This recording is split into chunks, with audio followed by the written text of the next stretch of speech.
The largest ship in the world went to sea from Southampton Harbour on the 10th of April 1912.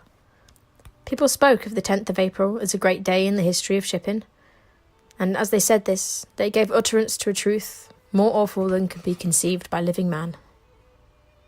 It was a great day also in the history of Southampton, for many fathers of families had found employment on the Titanic, and many women's faces were lightened because the shadow of need and poverty had been banished from their homes. It was a day that no one who stood upon the quayside will ever forget. We who saw it saw a sight that will be unforgettable until the day we died. We saw the start of the mightiest vessel in the world upon her solitary and uncompleted voyage. She was named Titanic, and she had been Titanic in her sorrow.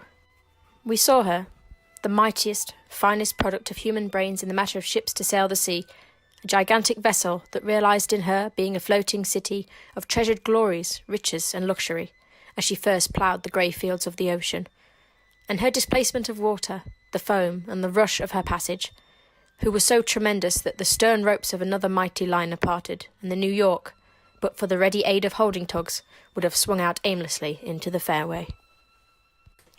These are the opening words of the Daily Graphic in Memoriam number paper from April 20th, 1912. On the day it would have cost the reader a single penny.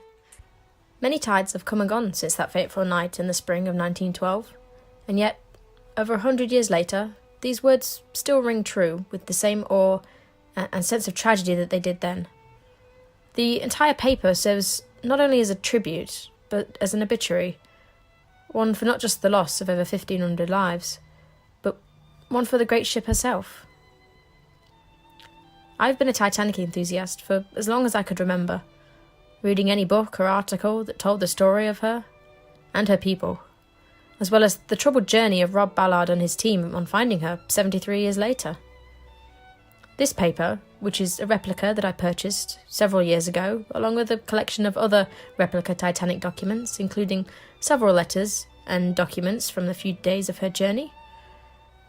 My goal on this channel is to share these documents with you guys, and in the future, expand into other Titanic-related topics, including testimony from survivors and stories from the Titanic.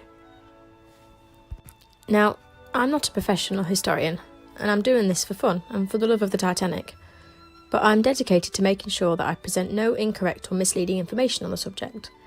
I am, however, going to be reading words that were written in the days and weeks after the sinking of the Titanic, so there is little consensus and definitely no clear conclusion like we have today. All of these documents are reproduced with the permissions of the various archives to which they are a part. This is just an introduction to what I hope in the future will be more content and videos that are being watched and enjoyed by other Titanic enthusiasts. Please like, comment and subscribe if you like the video and if you want me to post any more.